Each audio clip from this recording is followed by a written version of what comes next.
Seigneur, nous voici devant ton trône. Nous voulons t'élever et te rendre gloire pour tout ce que tu ne cesses de faire dans nos vies. Reçois. Il y a émission de Bichot. Voilà la note Esther Tabera Koutou. Donc la servance de l'Éternel. Je suis pas seule, Naza accompagné dans ma confrère. Voilà Nazomona déjà frère Yannick Ilunga que je salue. Frère Yannick, bonjour. Bonjour maman. Namoni Soussou, mon confrère, frère Fabrice, que je salue encore, frère Fabrice, bonjour. Bonjour Saint Dorcas. Et je tiens à saluer directement tout le monde qui nous suit, tout ailleurs dans le monde. Merci. Voilà, on dit à frère Fabrice, déjà Monsieur Michel, donc Papa Michel. Papa Michel, bonjour. Bonjour ma soeur Esther, merci. Massivement sur notre chaîne Romain Seke TV, que le but nous allons brancher, ne zappez pas. Donc, vous à Romain Seke TV pour consommer déjà par émission de temps.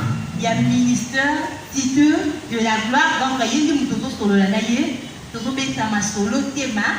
Azap a expliqué biso. Faisons tout découvrir, papa la biso. À du fois. Tout le monde a fait à l'église, mais pour le moment, on a déjà monde entier à expliquer l'histoire selon la prédication, selon la explication autoposée à Mitunanango. Et là, nous avons fait ça, nous avons abonné la puissance, nous avons fait ça beauté. Et nous avons fait ça pour s'abonner massivement. Vrai, la puissance, vrai, il y a promesse et TV. Voilà, quand on a le baki, nous avons déjà plateau est décoré. On a mon côté. Entrée, il y a papa la Busso, papa Romain Seke. À tout ça, là déjà entré là, et ça, et le mot n'a pas né, donc découvrir. C'est pour cela que le pasteur en parle. Le pasteur en parle de quoi? Donc découvrir en haut. Le mot n'a pas confrère, n'a pas ou n'a kati. N'a pas déjà papa. Voilà, nous venons de recevoir notre papa Romain Seke. Il est un invité spécial de Bissot, déjà n'a kati un plateau où on a coupé ça déjà. Et si qu'à Porfanda, papa, tout qui pour déjà, soyez le bienvenu. Merci. Merci papa. Papa, comment était la fête? Fête les minutes, non, fête et pas naïo et les madame. Donc, nous avons une grande santé, probablement qui va être.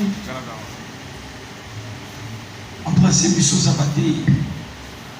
Comme on fait les ma belle, moi je pense qu'elle nous a pas passé du saut année à Sika. Nous allons dire nous tous que bien. L'équipe madame nous a passé les grâces. Et donc, elle est tombée, elle est tombée en Sika.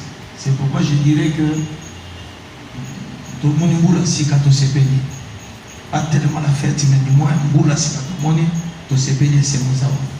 Voilà, merci boula si quand on s'est payé. Et là, je profite, il y a commencé déjà les après-midi dimanche, il y a l'année 2021. Donc, voilà, Mouyenzambe, ils ont toujours pour accompagner Bisso.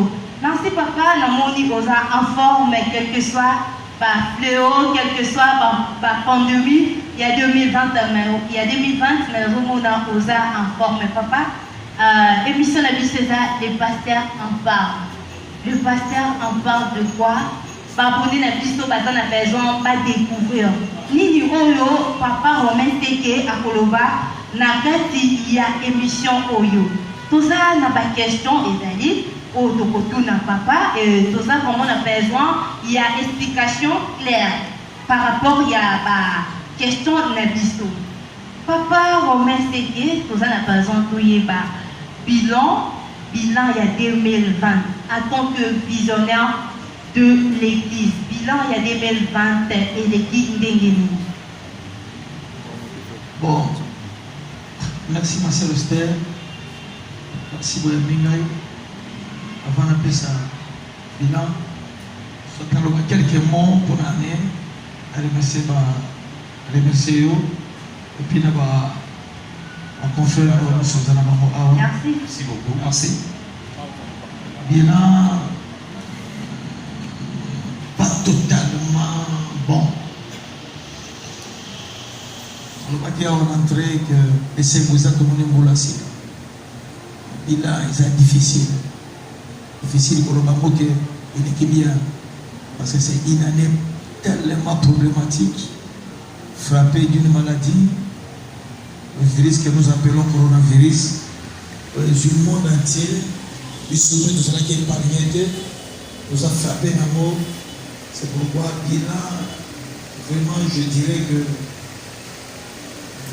à 30% bon, l'année. Vous savez, ils sont bilan par rapport à l'augmentation numérique, l'augmentation matérielle, l'augmentation spirituelle, par rapport à mon nombre à évoluer, par rapport à nombre de évoluer, par rapport à nombre de subissants, la catégorie de soutien. Il y a un moment na nyonso sosanisi les hommes pour la biso mingi la perdition des âmes. Est-ce que nous avons gagné beaucoup plus des âmes perdues? Moi je te dirais que ma casse par rapport à la perturbation et à virus, c'est pourquoi je dirais vraiment à 30% bon. Vraiment merci, à 30% bon.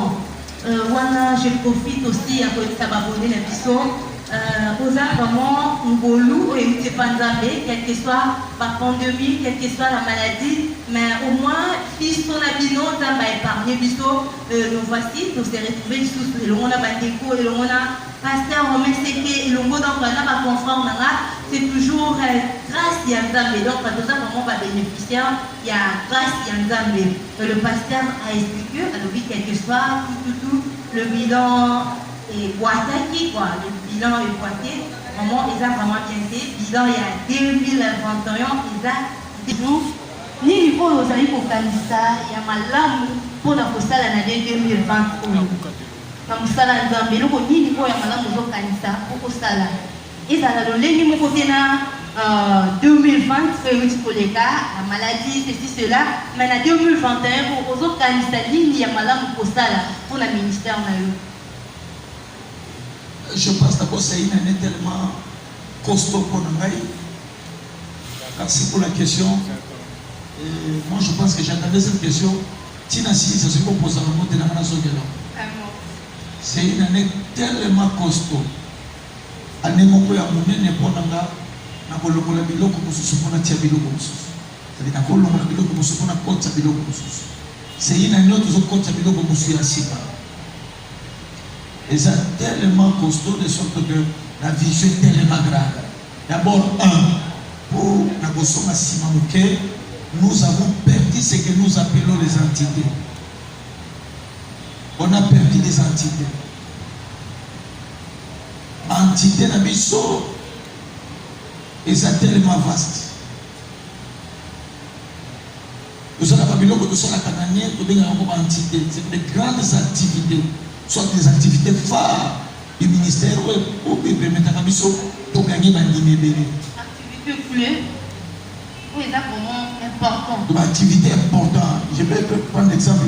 Quand on débute l'année, nous commençons par la cour des grands. La cour des grands, c'est une activité phare. Oyo, c'est la conférence, pour ça qui s'appelle grand. Cours de grande conférence d'accès à cours de grand, tout le monde tout ce qui s'appelle grand, alors tout ça d'abord et ça là cheval de parallèle dans l'intervention divine. L'intervention divine et ça va maman batata bandeko, c'est l'activité de l'église. La cour de grand le matin, ça va pas de une semaine et puis l'intervention divine prend aussi une semaine le soir.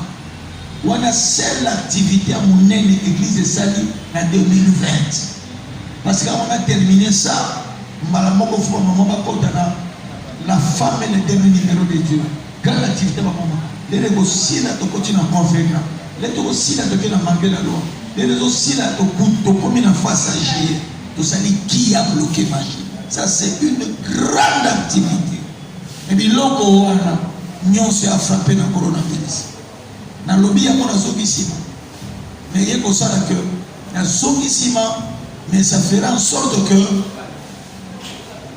par rapport à l'année où on a sauvé ça,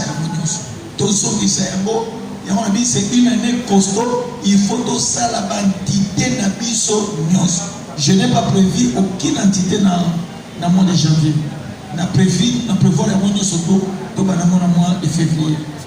C'est-à-dire entité na biso d'abord pour cette année de récupérer voilà le travail.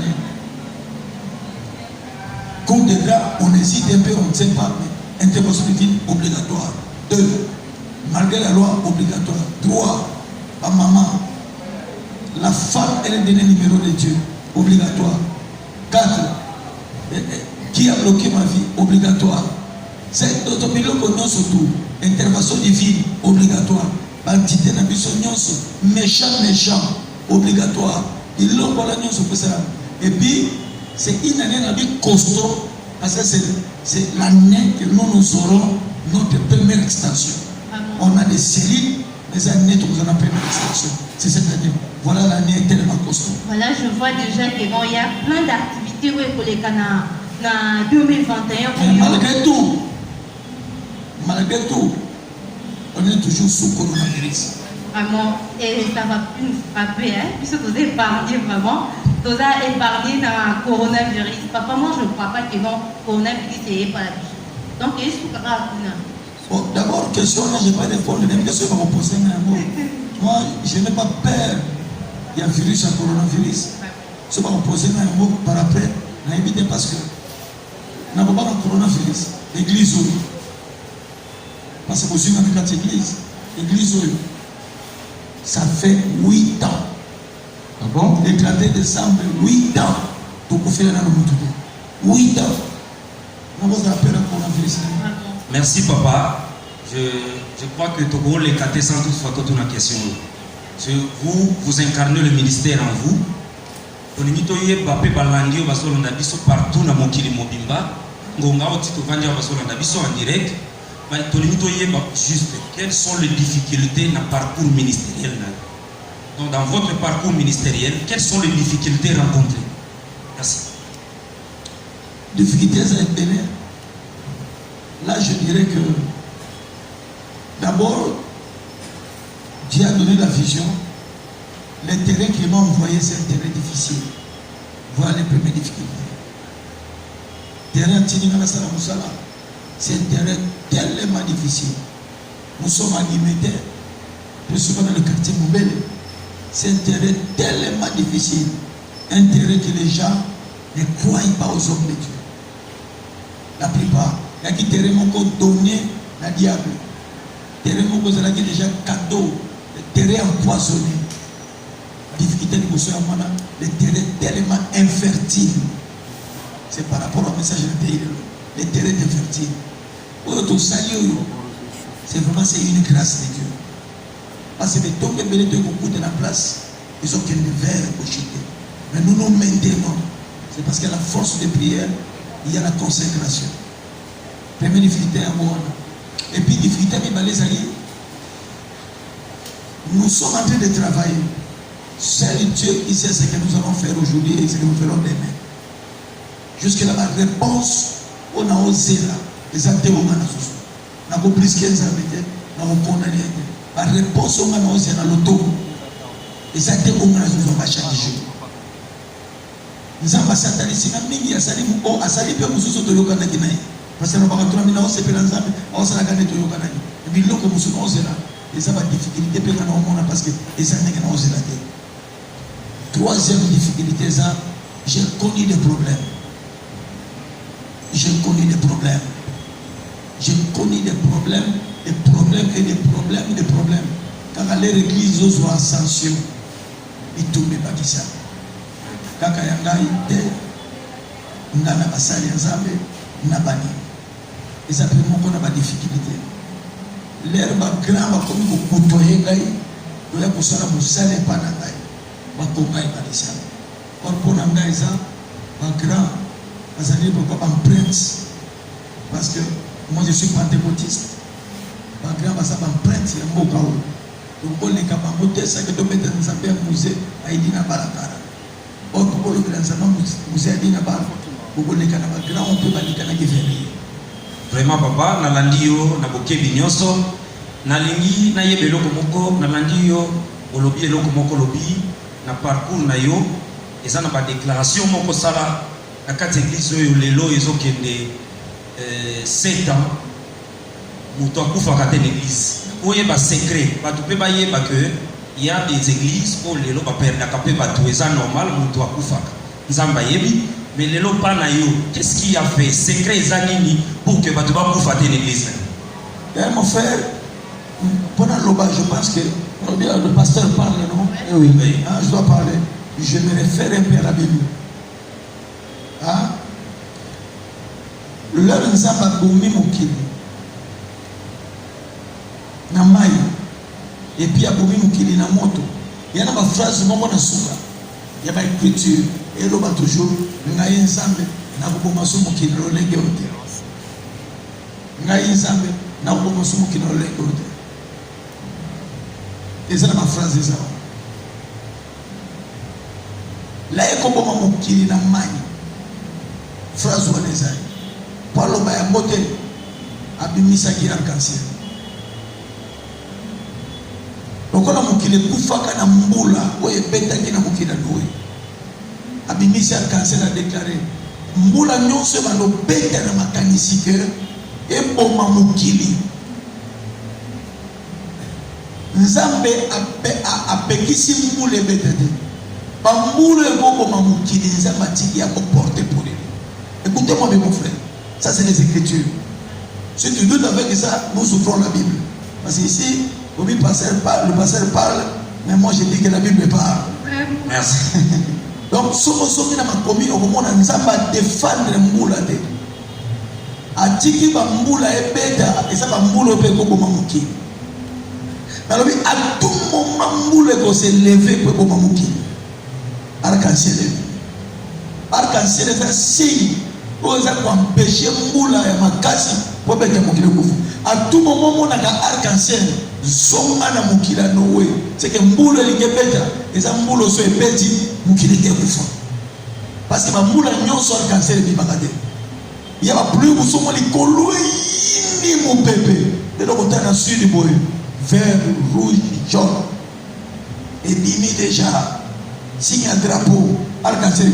Amboula ata et petit. Oyoka batu bako dinda présenté. Ata ba dingi muda okufa te. Ça m'a bien tout moment moule kozala. Nazo mema yo boy na commission na niveau ya ba déclaration de mal tout ça 8 ans na église to kofela mutu te. Vraiment. Parce que moula moko pesa ka pasi. Nzambe muto ordonnanga yango mais par payer bon collé au passe. A bien tout moment que je vais faire sortir l'arc-en-ciel. Pluie et cause minimiser. Même des bêtes comme ça sur le côté. Et on a souvent moni arc-en-ciel. Mon frère Fabrice, c'est pour dire que moula makache ngoko mamukili yango wana mais comme ça sur le côté. Et puis arc-en-ciel se mimi atako que les villes au kende na yo. Au banga sur le côté ba des bêtes et bêtes makasité. Na se référer na deux. Mokilango wana noue alobi apesi ordre moto akolia musuni ya moto te apesi biso pouvoir ke moto akoki kolia moto te lie la Bible c'est-à-dire moto akoki kolia moto te nazomi na biloko mibale sotaka parce qu'on a écrit comme arc-en-ciel okomona nzambe apesi ordre ke moto akoki kolia moto te. C'est impossible, comment on peut dire tout? C'est ça. C'est ça, mes amis. Donc, la chair, il y a moutou. Et vous dire jamais la moutou. Si vous acceptez, à ce Bible n'a pas de l'eau comme il parlait au Hana. Parce qu'il y a un qui passe. À partir de l'eau comme il parlait au Hana, il y a un qui passe. Il y avait un mort et ça n'a pas dans l'église de la Cana. C'était un jeune évangéliste, Thierry Mabouille. Son papa était pasteur. Le fils, ma grande soeur. Tu dois penser que tu as l'église en Angola. Que tu n'as rien qui n'est pas avant. À ce moment, commerce en Angola. À la terrain, tu as composé. Première extension, en Angola. À Kéikouna, il y avait la sorcellerie dans ma famille.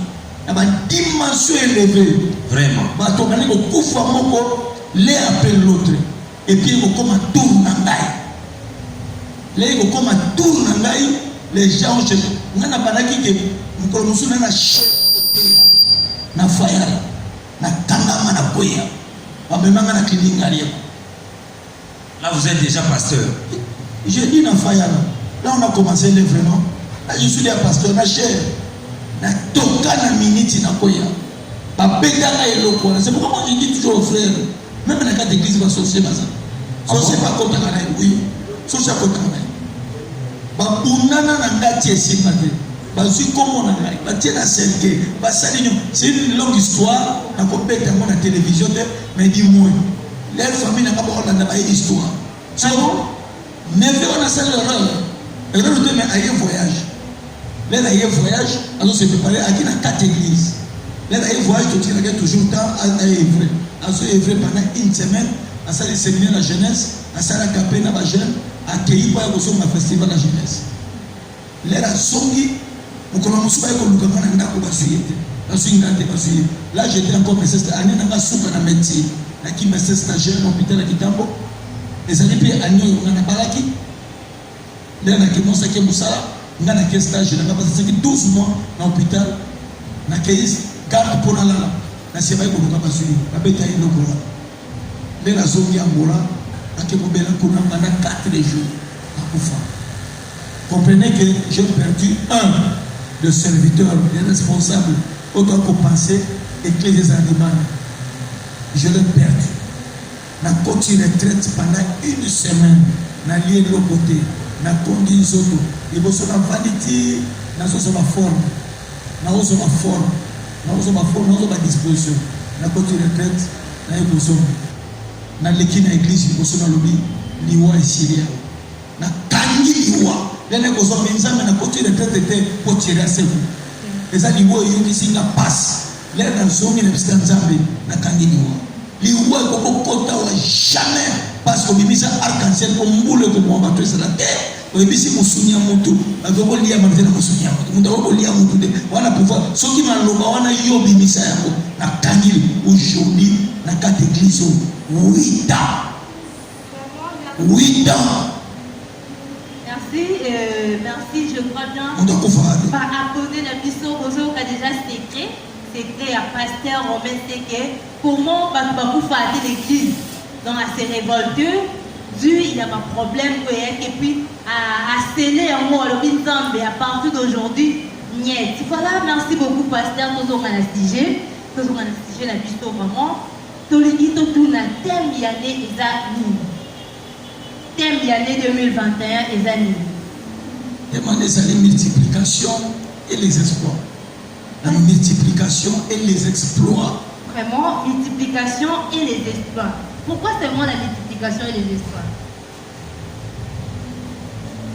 Je me suis référé par rapport à une book. Je suis inspiré. Sujet, soit de thème, pour répéter dans votre année de miracles extraordinaires. Pour répéter dans votre c'est malgré la loi, j'ai entraîné, mais autant ok, il faut dire multiplication et les exploits. Pourquoi? Donc, tout simplement pour nous avoir noté les télévision, nous avons tout simplement l'année du travail. Nous avons tout simplement l'année du travail. Dès que on explique comment l'enseignement il y en a deux parties. Par la première partie, c'est la réalité et science. La réalité et la science. Deuxième partie, c'est la responsabilité et la contradiction. Nous avons la possibilité et la contradiction. Donc, c'est presque des grandes parties. Oui, première partie, la réalité de science, et puis deuxième partie, la possibilité et contradiction. La science, donc, on a tout simplement c'est l'année du travail parce que ce qui a expliqué, on comprend que la multiplication et les exploits pour année à travail.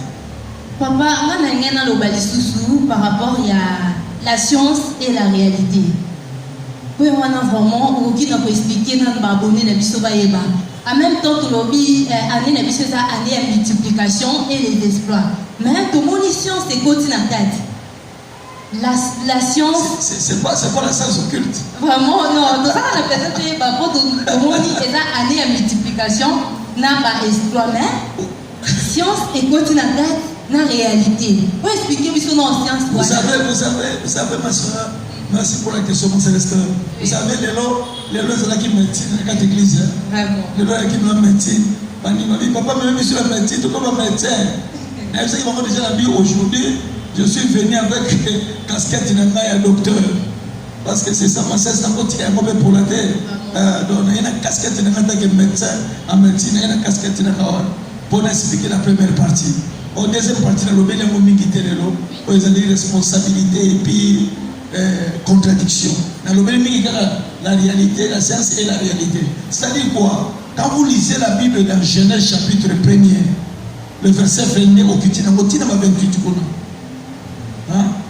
Genèse chapitre 1er, verset 22. Est-ce que je te lis? Oui, ça pose pourquoi qu'il est passé par. Merci. Quand vous lisez la Bible dans Genèse, chapitre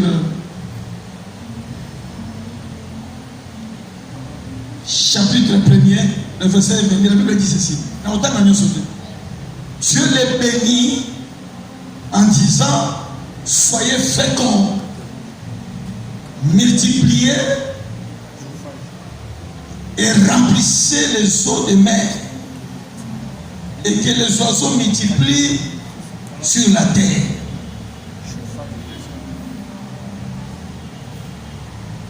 En ce moment,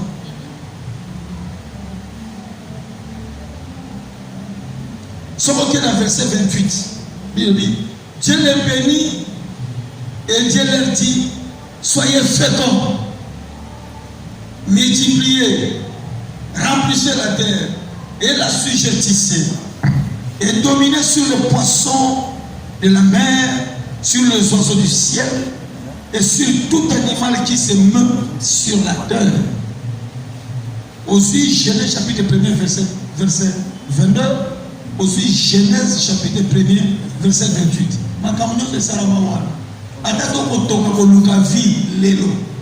Je vous dirais, il y en a Daniel, il y en a Lévitique, et ça la mawana. Ah, vous avez pour la banyama, andeke, banyama, andeke. 22, 28, il y a pour le bateau. Dieu les bénit. Il a sali mon tout. Parce que, excusez, dernière créature, il y a un Zambé. Qui est la dernière créature de Zambé? C'est la femme, non? C'est pourquoi la femme est le dernier numéro de Dieu. Vraiment. Nazara inspiré. Les Zambé, très bon. Masorabu, pire. Mais il y a un Zambé, il y a un par après. Il n'était pas bon que l'homme soit seul. Et l'homme qui est bon, il n'était pas bon.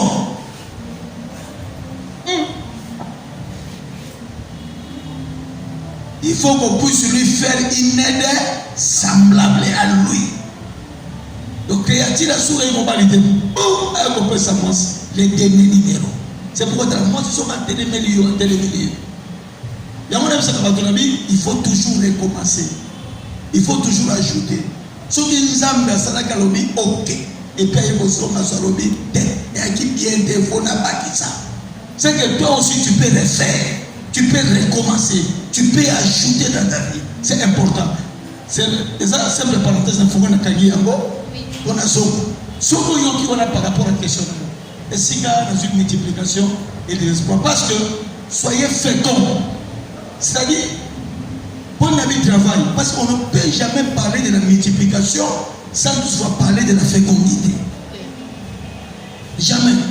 On ne parle pas de la multiplication sans toutefois parler de la fécondité. Et puis, on ne peut pas parler de la fécondité sans toutefois parler de la fertilité. Voilà la classe de l'église, de la dimension. Donc, on peut la fécondité sans qu'on la fertilité. C'est-à-dire quoi? Nous avons dit soyez féconds. Pourquoi Dieu a commencé par la fécondité? Il n'a pas commencé par la multiplication. Soyez d'abord féconds. Quand vous serez féconds, ou soit quand vous êtes féconds, et puis ça multipliez-vous. Parce que la fécondité, c'est le pouvoir de ces produits. Est-ce que vous comprenez? C'est le pouvoir de ces produits. Or, dans la fécondité, il y a ce qu'on appelle la fertilité. On ne peut pas être fécond si on est infertile. Soyez fécond, multipliez-vous et remplissez la terre. Vous pouvez imaginer. Tous ceux qui ont plus de 5 ans, n'a pas de l'Isabé, tous ceux qui ont plus de 5 ans, les Occidentaux, le monde entier, la crise économique. Pas ces années. Mais il s'est fait que après 5 à 6 années, le monde a besoin de la crise économique et il y a un virus, il y a coronavirus. Accompagné quand il y a plus de 7 mois. Et ça, la sauté. Bien sûr, comment toi, pays riche, mais nous nous dépendons, nous nous mangeons, nous vivons par rapport à l'Occidentaux. Sur eux-mêmes, sur le plan politique, on va diriger la mission. On va les passer dans le coronavirus. Quand vous regardez aujourd'hui dans la France 24, et puis dans la TV5, vous allez voir comment est-ce que la compagnie n'a pas de Kanama. Il y a qu'aucun mois, ma soeur, je te dis, n'a pas la poto meke aux États-Unis. N'a su à $5 à mon tout n'a fait tuer. N'a pas de la rapport à Bango. N'a sacrifié à si n'a pas de Bango. À mon côté n'a fait tuer. A tini pasteur au maison à $5. N'a pas de Bango. Je m'explique à ta émission. Vous comprenez que il faut que tu m'aies parce que difficile. Na tout le monde est plus loin. Na tini le bango par enveloppe d'action de grâce. Na biboti na enveloppe de grâce du 21. Bango nous sommes là qui na itaka. Mais les mots à partir de 25 le 24 déjà parce qu'il a ni nangai. Père beaucoup ça fait éclater ya bisu ya ngona. Na ju ata $1 bakola na vidéo. Parce que pas ces années. Si vous pas soyez zali. Ngana lo bano kané des miracles. On nous a dit que passer pour bâtir sa massouche, n'a s'inspiré à partir de Bango, n'a dit que passer pour ça. N'a pas dit que les amis n'a dit crise en 2021 et à ma casse à collègue aux amis en 2020. C'est pourquoi il faut qu'on tienne pas contre crise. Crise est Koya, mais nous allons nous multiplier. Crise est Koya, nous allons faire l'exploit. On peut tout comme il faut terrer aux alliés à la fertile. On se dit terrer aux alliés fertiles. Possibilité à fécondité ezali. Aussi qui fécondité ezali, facilité à Rosali, il y a qu'on se multiplier. Donc on a mis la première partie c'est la réalité. La réalité est la fécondité. La réalité il faut se multiplier. Mais terrain il faut se la fertile. Donc même on soit caté dans terrain même au choix qui a dépassé, il faut ça effort. Tout le monde nettoyer terrain, c'est pas le bas qui monte bien. Il y a un moment on a tout prière il y a mon qui est à autosali il y a 19 jours tout madame mercredi. Va prier nous on a 100 jours, pas 50 jours, pas 40 jours, pas 70 jours.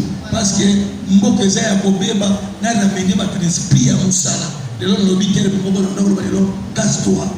Casse-toi. Coupe-toi un petit morceau. Il n'y a pas la fécondité, soit il n'y a pas la multiplication sans production. Ceux qui n'ont pas bien.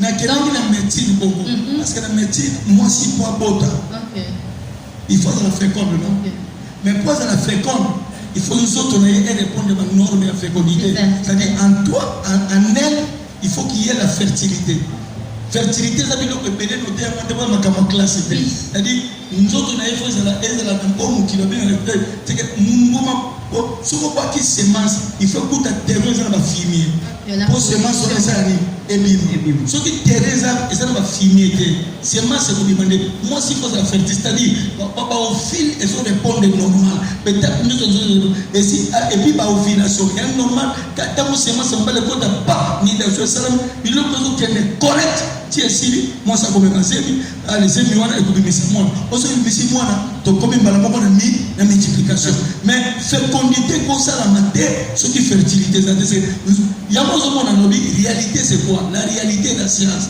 réalité c'est soyez féconds et multipliez-vous mais ma soeur c'est quand on tourne pas tout ce qu'on a fait bon parce que ce qu'on a fait bon parce que ce qu'on a voté réalité c'est soyez féconds et multipliez-vous non est-ce que Dieu soit bon? Dieu soit bon. On va stérile dans son vitamine. Et à un moment donné, Dieu soit bon sur la vie. Nous allons multipliez-vous et remplissez la terre.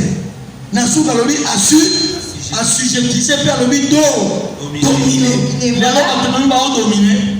Merci on doit beaucoup. dominer, on assujetti, il faut bosser durement. On peut bosser durement, il faut commencer la fertilité. Vous avez un bon côté, pour qui s'intéresse d'ailleurs. Moussa les a dit, Boston, comme Moussa là. Mon bon vous a dit, Boston, comme commerce. Donc c'est ça. Voilà, merci beaucoup, chers abonnés. Abonnez-vous toujours massivement sur notre chaîne Romain Seke TV. J'espère que vous aurez vraiment des pasteurs pour décortiquer, Bible et pour décortiquer le sujet thème il y a année. La multiplication et les espoirs. Donc, je crois bien tout ce qui est déjà cité. Il y a cité et tout juste 3 questions. On a évité ceux qui n'ont pas intervenu, ceux qui n'ont pas intervenu et puis tout a des questions pour tout clôturer. Merci ma soeur Esther pour notre présentation Maloba. Bonjour pasteur Romain. Bonjour mon frère Yannick Iluma. Merci. Coronavirus, papa. Coronavirus, les autres. Mais oui, coronavirus, c'est un mot comme Mobimba. Ah, coronavirus, c'est quand même crise économique, quand même, crise économique, c'est ça partout. Merci, papa. Concernant l'engue aussi, le Koloba, on a Thomas Lelo, on a Betty Libakou, Yakola Nakita Lelo. Nangaki na tuna moko concernant moi place moko na yoka qui c'est la fertilité. Le lenge kani mutu a découvrir que ma belle on azali est fertile. Le lenge kani mutu a découvrir que place naza awa ceux qui na tie kona nanga awa et ko bota malam. Le lenge kani mutu a découvrir yango. Émission qui est souka, minute qui est souka parce que les amis de inspiration année, de expliquer voilà. Profitaka na moi les mots. Le problème c'est de se répondre parce que tout le monde tourne des bagages ça. On a répondu, non. Ça fait partie. Vous autres la horloge. C'est-à-dire quoi? Merci, on pose ma question parce que si on pose des questions là, on dirait médecine. Il faut pas comprendre que si je dis la fertilité, ce n'est pas seulement la femme, ou ce n'est pas la femme, ou ce n'est pas seulement la femme. C'est-à-dire la fertilité, c'est un terrain qui est fertile. Parce que la fertilité, c'est la capacité d'être fertile. La capacité de se reproduire dans un terrain qui est fertile. Donc, pas facilité à la reproduction. Et ça, on a terreau et ça, on a fini. Mais c'est simple, non? Parce que pour battre comme un niveau, on n'a pas de la fertilité. On ne peut pas parler de la fertilité s'il n'y a pas un travail. Voilà ce qu'on a parlé du travail. On ne parle pas de la fertilité s'il n'y a pas un travail. Pour découvrir que la fertilité est salubrité, pour qu'il va faire politique la multiplication, il faut nous salader. Pour Abraham, nous avons la Bible parce que le passé parle. Pour Abraham, il y a Sarah au bout. Pour y avoir que Sarah au bout de Asaraki Moussalati. Asaraki Moussala na Sarah. Parce que permettez-moi de sauver la télé. Moussala na voye ba ke oyo. Funa luka ba technique kuzuzu bona bokisa tero. Tere ya boye ba c'est pourquoi mon kona kutana kile ba ange. Et ça moko ya travail aussi à sali nyonso Abraham. Asaki na Sarah na butu. Bala muki. Na 12 heures. Tout ça. Et par moment Moussou Sarah il dit non.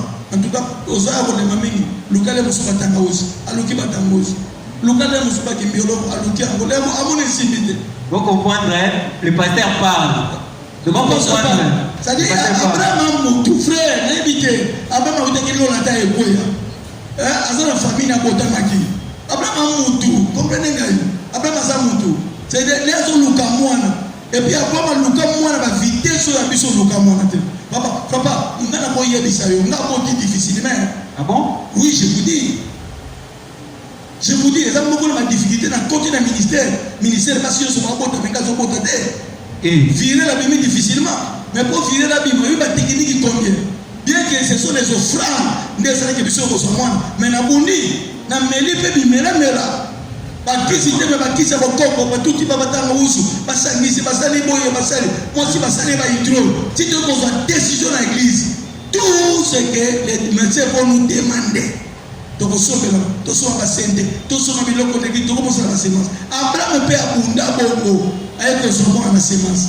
Lelo aye kokutana apesi offrande na terre ezalaki infertile. C'est qu'il y a abundaka avec terre ezalaka moto Sara moyen te. Abraham n'avait pas de problème parce que mikolo Sara kosomaki liboma atika Abraham te alobi zwaga servante nanga papa bien affilé. Merci beaucoup, merci pasteur. C'est-à-dire soko sala musala et futa ote Teresa Yakobem Nzamalobi assujettissé et dominé. Quand tu ne domines pas dans un terrain, c'est que le terrain est infertile. Si tu ne travailles pas, c'est autre. Mais si tu travailles dans un terrain là où tu ne domines pas, tu n'as pas la capacité d'assujettir. C'est un terrain fertile. C'est là que tu dois prier, chercher partout le moyen. Abraham a eu les enfants, a eu Isaac, à partir au frère. N'a pas offrande, n'a pas prière, n'a pas sala. Casse-toi un petit morceau. Frère Yannick, pour terminer. Ce que nous avons le royaume de ces éléphants qui s'en pas. Bon, on a un bon conseil de Nicolo. Abia pour le violent. Bon, on a ça. Il faut être violent. Bundana, casse-toi. Et ça, année, tout le monde doit travailler. Même les terreaux sont infertiles. Et le monde en salle, ils ont commencé à faire fertile. Dans le désert, abimisa maï, na matiti, na mabele, ma ba, ma maï et bima. Donc, on peut abimisa maï, na bisiko yo maï et bima te, bis eloko nyoko la papa na yo, nyoko la maman na yo. Nous avons commencé à faire pété. Mais ceux qui m'ont bon des années, et on a dit que année oyo, ma prédication est à mouquer. Mais ma prière les a ébellés. Vous comprenez que papa m'a dit il y a une multiplication et les espoirs. Et comme ma prière, non, c'est parce que tu as une fertilité. Oh, fertilité, nous avons découvert que Thérèse a bien ou bien c'est un problème. Or, ce n'est rien d'autre que le travail. Il faut travailler durement. Les gens comprennent que c'est fertile. Ok, si on comprend la fertilité, ma bonne délit, qui tourne, ma prière qui tombe, ma prière qui tourne, on permettre les gens de se découvrir au fond de maman. Multiplication là d'ailleurs et puis va explorer. Merci beaucoup, merci à papa Romain qui est pour la explication claire ou expliquer biso par rapport il y a thème il y a à deux multiplication et les exploits. Donc à expliquer biso et à la biso comment ceux qui te dit tout ça là-bas exploit comment tu dans ça à lobby et surtout à bêtiser dans le lobby qui non casse-toi. Donc tiens tout bakata na elo konyo surtout oyo oza kosala. Nous voici arrivés à la fin papa toko minasuka des questions de ngeto tout na o ya mwana de gens répondre.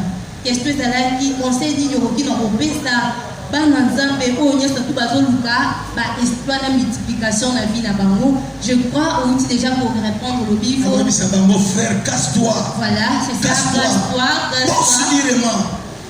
Bossidirement et merci maman Bossi, n'oubliez pas d'annexer Dieu comme le principal acteur pendant que tu bosses, pendant que tu travailles. N'oubliez pas d'annexer Dieu comme le principal acteur. Merci papa, nous courons derrière le temps. J'espère que dans la question, nous avons tout au Batubazo Zera. Question Ezali, nous avons lingala pour que Bandeko Bazola Nabiso Awa, na kati ya mboka pe libanda, bala Nabiso Bayeba. Na lingina yeba papa, na kati ya ministère na yo, est-ce que vous en avez quitté? Oui. Oui. Bakita na basali. Oui. Merci to koye bata moko mibale o bazana simana o za sur na bango que tant yo za na déplacement parce que vous avez le ministère en vous. Vous pouvez vous déplacer aujourd'hui en Europe, partout ailleurs dans le monde. Qui est celui-là qui peut Merci mon frère Fabrice. Là, c'est la première église en Angélique. Ce n'est pas moi qui parle là-bas. Ce n'est pas moi qui parle là-bas. Quand nous sommes en train de bâtir notre première extension, c'est une église. Tous les gens participent par là. Mais une extension, c'est déjà une église. Ce n'est pas moi qui parle là-bas. C'est un pasteur, c'est le pasteur Olivier. Et basa descendant. Déjà, nous avons papa Michel. Vraiment. Il est à côté de moi. Vraiment. Avant d'être dans le vie leader, il est là pour le travail. Bakita de Bazali. Nayo comme journaliste, vous avez quitté. Merci beaucoup.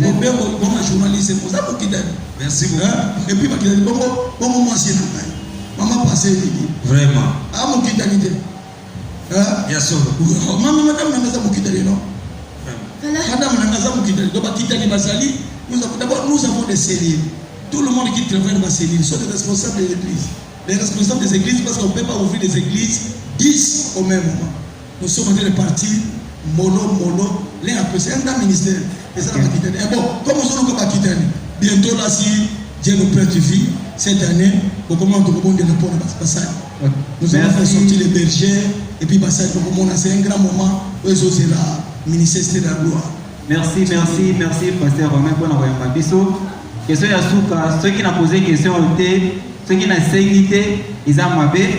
Bon, tu la maille, mais n'a pas tout le monde. Oui. C'est obligatoire. Obligé. Aux hommes qui sont en papier, il y a un papier, bon, papier, c'est-à-dire, autant comme on a papier, ensemble, merci. Aux hommes qui sont ensemble, l'obanini, au popé, ça Yasuka, parce que tu peux déjà cochiter, mais au popé, ça Yasuka pour Namboka, et pour y aller, le costa la paix pour l'avancement Yamboka.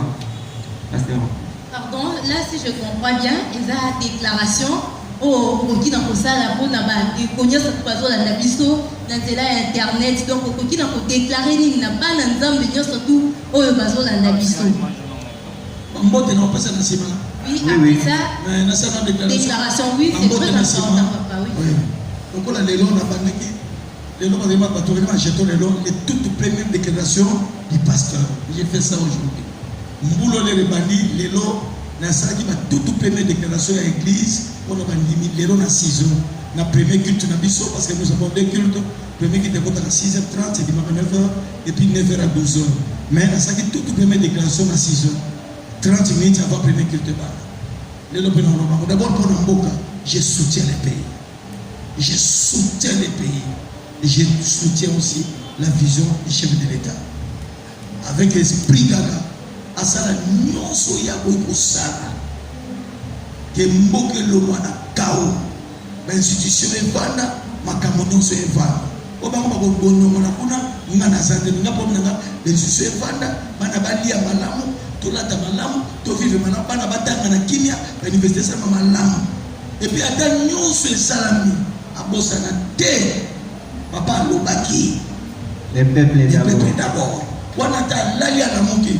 papa lobaki les peuples d'abord et puis nous soutenir pas que les liboso probablement moi je suis en politique mais na bonne rapport na parce que opposition n'est pas ensemble mais pour la déclaration nous avons souhaité comme monsieur a une multiplication et les exploits je souhaite la multiplication et les exploits que passe ma bota kate ma bota amen bateau nous comment et comment kungi qui signe et se redresser. Parce que Moutoyo azalaki courbé na Bible bakomisaki droit na redresser mi mongo nyonso na ba bisi nyonso komaki courbé. Coronavirus etalinga ite. Amen. Etalinga ite na coronavirus. Bo bakataki nzela mwanzo na nzela ya Chine na nzela ya Turquie. Ba songa na kimia. Bato nyonso ba evoluer déclaration na message comme elonga. Tous la canne à scène à battre de mata. Bana mibali yo ki munzembele ki babala. Bazwa misala. Makambo e bonga. Nazo déclaré pour la Congo. Coronavirus est lié moka. Mais je préfère que cette année soit une année de multiplication et des exploits. Amen. C'est l'eau quoi sala l'eau manango. Ma belle au konyata même qui infertile et comme elle a yo fertile à travers cette déclaration. Et si ma mère n'a pas les États-Unis, on va dans l'Europe, on va dans l'Océanie, en Asie, on va en Afrique. Déclaration que vous avez à l'intérieur il y a Congo, il y a l'intérieur de Kinshasa et si ma maman, ici à nous sommes à Konyata, n'habitons pas aussi dans ma boca, même les qui est infertile et comment faire fertile, même multiplication, exploit et la nabamona Congo. Merci beaucoup, merci à notre pasteur, Papa Romain Seke, merci pour notre déclaration, il y a ma déclaration. Il y a ma femme au lieu de déclarer l'écolo, il y a pas d'ensemble venir surtout à l'école en Abisso, dans la Singa, dans internet, de partout, Pisika, Bisoamibino, donc Toza et le Monabino. Papa, mot de la fin, dédicace pour na Bayayo, ma connaissance, ma camarade, et mini na molonga ni dans Toza à présent, que ma salutation, parce que tu commis déjà la souka. Je venais d'abord par la société de la gloire, et donc nous sommes dans le Vous s'abonnez massivement à Romain 5 TV. Les alliés na minuscule, na bonne élimination, ceux qui vont s'abonner, vous partagez. Ceux qui ont communiqué à une émission, vous s'abonnez, vous partagez. Vous s'abonnez, vous partagez. S'il vous plaît, na Romain 5 TV. Vous s'abonnez. Cité de la gloire, mon débat, bana. Les bino trop, na ici bino que na sekaka difficilement. Na balabala, na ndambo na ngai pe lokola à part madame na ngana bana. Na sekaka mingi na kata église lelo na ekobina asali tamola ina binité même mariage à la bina binité mais dans l'église na bina au desika on se réjouit parce que ceux qui n'ont jamais démonté na pesi bino merci na pas moli bana c'est la gloire mo bina na pas mola bino lelo ce que la ninga ina émission na pas moli bino ce soir après-midi et puis à part la gloire madame Mandani na bandi c'est la gloire parce que nzambe ne moto ali boso na pas moli apesi biso pour la sika merci Seigneur. Seigneur, nous voici des bâtons. Madame, on a chérie, on a l'idée.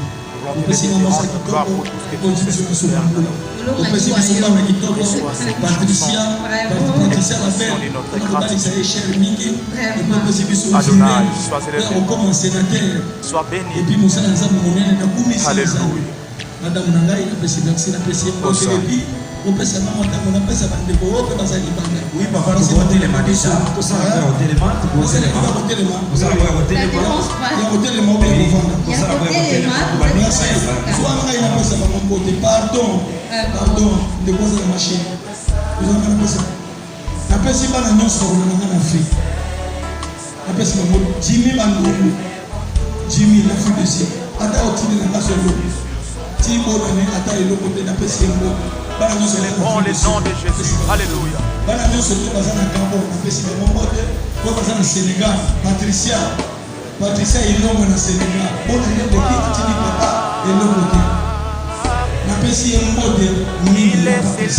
Et puis, on a tourné sur les États-Unis. Je bénis le Seigneur. Parce que le matériel que nous utilisons aujourd'hui, ça vient des États-Unis. Il y a Aigle. Il y a Aigle. Didier Monson. Ingénieur Didier, merci. Merci, tu as un cœur. C'est un frère qui n'a pas pris ensemble avec nous. C'est un frère. Assemblée dans la mission France, beaucoup de Didier. Il y a assemblé l'église. Oh, nous voici devant toi, Dieu de gloire. Mais quand il est parti à mon image, de louange d'adoration. Pour la ligne image, pour la ligne matériel, il nous a fait un colis de carton. Quel cœur! Assemblée là, assemblée première lot, avec ça la deuxième lot. Qui est mon soutien. La famille, maman Fanny, la banane américaine, pas comment on va mettre pas on appelle ça dans un. Je te bénis là où tu es. Je bénis ton travail. Appelle-si merci. Élysée. Azana kota la église. Papa nous on y est à l'église. C'est l'Élysée. Papa nous on y est à Dieu. Pourquoi est-ce que soit marié? Papa nous on y est à Dieu. Papa bonio. Papa soupe la pour la nuit. Élysée tiens. La États-Unis. La Waterloo. On n'a pas mon aïe au c'est l'Élysée. Osana kate. Osana kate pour ça quelque chose de l'église. Papa mon a tourné mais sur la terre Europe la moni. Parce que il y a des gens qui ont mouru. Ça qui ont mouru qui a eu l'idée. Comme l'homme a eu Gisèle ça. La personne qui a mouru. Inutile la mort. Aux gens vont partager. Les messieurs ne vont pas partager. Parce qu'ils ne vont pas partager. Nous ne sommes pas dans la photo. La personne qui a mouru de ma casse. Aux gens vont se faire la gloire. Pour la vie. Et puis, nous sommes dans la personne qui a mouru. Bien avant pour ce Seigneur. Si ce n'est pas le bon, et la gloire. Et là, on a ça avec le cadrage de la machine. La personne qui a mouru. La personne qui a mouru. Un fiston et on va aller dans le monde sur la personne de l'eau il va se faire pour nous aider et ça va leur donner des abattoirs et ça leur donne des souvenirs papa je crois qu'il est aussi ensemble parce que c'est ma dédicace la bosse est mal Patricia Virel Postino Jonathan et Birit la personne merci la sécurité c'est la loi Antonio FBI Christian a bilé et puis nous passons passer Olivier. Passer Olivier avec qui a commencé à faire ça. omoni kopanga ndenge ezala abandi maladi napamboli bana société david lumi na kata jeunesse bana nyonso epuis na bino makobo ya mingai merci trésor ifuna abeyi jilade bato nyonso baye nyonso okokaka nango ezalapamona mpe bandeko oyo basili logistique na kata église redi jonathan Enani, et puis qui encore Flamedi, Clavedi, Amouna Samboli Bango, JP. Voilà, merci beaucoup, merci. Ezalakiwana émission Nabiso le pasteur en parle. Le pasteur en parle, ezalaki elongo na Esther Sabela Mputu wana ezalaki na voilà, salutation pasteur. Voilà, nazalaki na mokote, nazalaki elongo na baconfrère na ngai nazomona confrère Yannick, confrère Fabrice, elongo na papa Michel. Éviter le mot de la fin des dédicaces na bino parce que tous autres nous diraient déjà awa.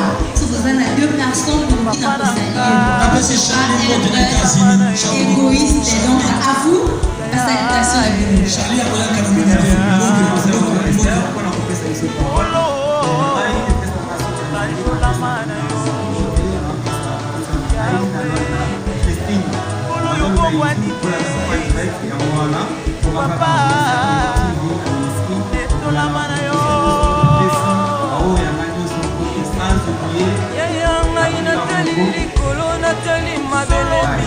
merci beaucoup. Merci merci famille Bimba, famille bisika bazoni, pe na pesi ami na ngai type héritier de France et azolanda nga na mongoyo na pesi ye ba meilleur merci. Merci na pesi nzambe akopana na biso merci. Et nazopesa merci na bakolaborateur nyonso mais nazokimaki nzambe papa azopamba na biso elongo napesi libota na ngai bolongote kobanda na mama Zena napesi mafille Pavoline napesi mwana na ngai kobali Donner Mote et bandeko sans oublier la première dame mama Lydie Seke na bakolaborateur nyonso oyo tosala bango mosala toza pembeni ya papa oyo azotambusa biso na bainsipi le seigneur bien aimé soki oza pembeni ya papa oyo olamba nzambe nzambe abatile mikolo po tobénéficie ya vie merci. Voilà, merci beaucoup. Et je vais voir la émission Le Pasteur en parle et le Mona Esther Tabela Mputu. La festival réalisateur de Ramboté dans la journée frère Bolibala, big salutation à toi, Montréal. Et je salue encore frère Hervé Moukwa, Yépi Azalaki, la réalisation. Merci à vous. Je salue aussi ma fidèle Nyosabu, il y a ministère Tito de la Gloire. Là, je vois déjà maman Francine que je salue. Gros bisous à toi, première dame. Je dis aussi un grand merci à mon pasteur, papa Romain Ségué. Et Nazaï Souskoloba, nous avons interpellé par chers abonnés, au Savoyeux, restez vraiment sur